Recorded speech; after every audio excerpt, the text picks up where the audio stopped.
Hello everyone, this is Evelyn of Evelyn's Creations, and today I'm going to show you how I construct and make a burlap hat. This is something, if you're into crafts, you might want to do, or if you just love my hats and you want to see what all goes into it, I'm going to tell you the process of making a fedora hat. And this is great for the festivals. The burlap, you can probably, depending on where you are, you can wear it even in the winter, the cooler months.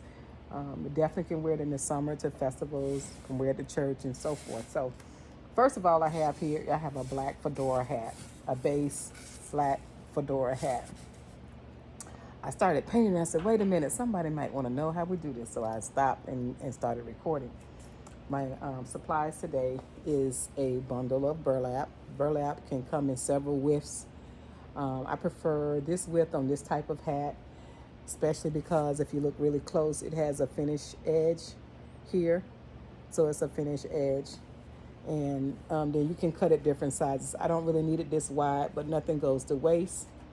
Before I start working with burlap, I take some Febreze, make sure that it's non-allergenic. So I make sure everything is sprayed. It's very important to spray your burlap before you get started, okay? And what I like about the Febreze is that when you start working with something and it smells good, it just makes it more exciting to bring it to life, okay? I also have my favorite paint. This is a black matte paint. And this is great because it allows the paint to dry flat. It doesn't look shiny. So this is a perfect, you can get this paint from your craft store, or you can get it from Walmart, Hobby Lobby, Michael's. Those are some of the places that I get my paint. The brush I'm using, I like buying this artist pack of brushes. And I'm just using one of the thinner brushes here. Okay, you get these for about $6. And even if you don't know how to paint, you can just get something that just start doing X's and O's and stick men and stuff like that. And believe it or not, it will come out beautiful. So I started this hat.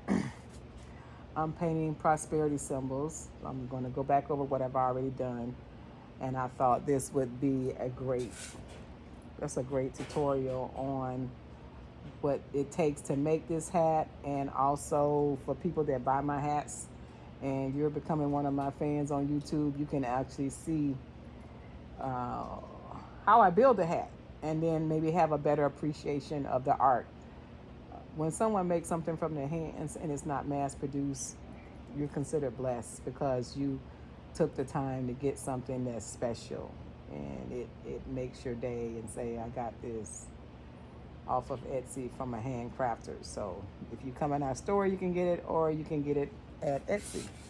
So I'm painting right now. I'm painting some cowrie shells on this hat. Cowrie shells is from the Ivory Coast. It was once called Naira. They were used for currency. And I will show you what a real cowrie shell is.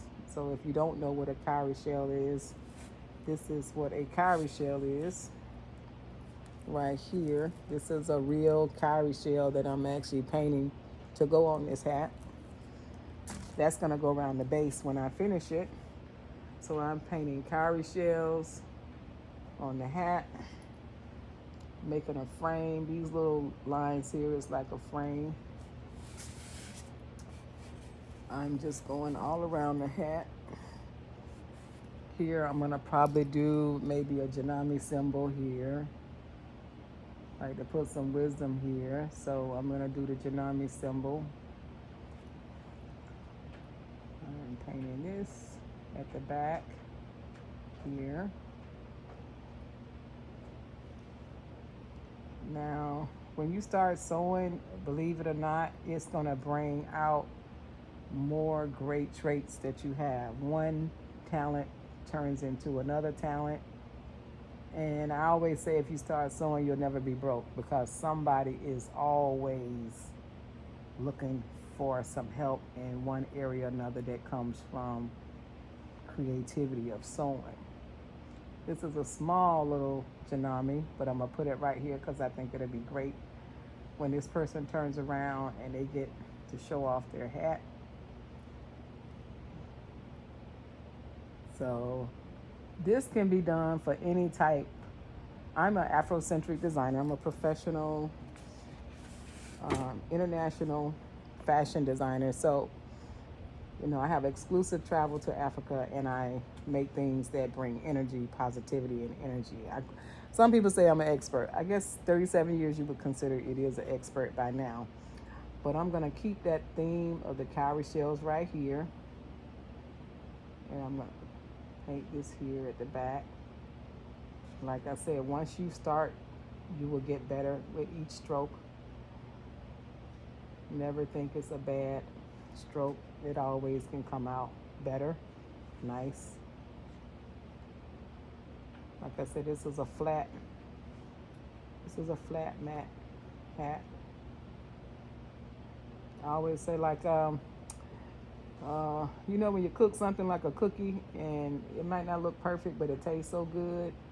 Well, that's how art is. Art is in the eyes of the beholder. And when you see it, somebody said, wow, that's nice.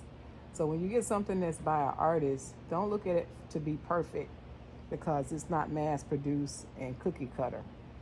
It's the stroke of a hand. You're wearing somebody's energy. And I always say, if you're going to give someone energy, give them the best energy. So this right here is a cowrie shell. Now, some people say, why don't you paint it first before you put it on? You don't want to paint it first before you put it on, because every time you do it, it's going to be different. And you want to make sure that when you have it just like you want it, you want that to be just like you want it. This is a really large space here, so I'm definitely going to do a big Janami symbol here. Janami means nothing except God. No matter how life goes, when you up, you got to know God, and when you're down, you got to know God. I always says that my business is the faith of a mustard seed. People didn't believe that I could still be in business selling African culture, and I've been at it for 37 years. So it's the first thing I saw that I really got drawn to. It took me to Africa. I just was obsessed with the cloth, the power. I'm the first one in my generation to go back to Africa, the door no return. And if you haven't been, once you go, you won't be the same. You won't believe what you see on TV. You'll be like, wow. This is Janami symbol. This symbol is from Ghana. Ghana always, if you go to Ghana, you'll see signs everywhere that says God is able. The signs are universal.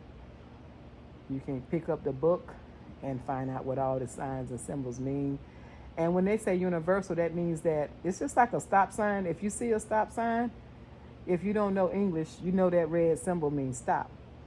So the Janami symbols is to make sure that you know what that person is thinking and what they're all about. So when you put the Most High as your pilot, a lot of people. This is actually the most popular design of Ghana is the Janami, and the Janami is Gyname.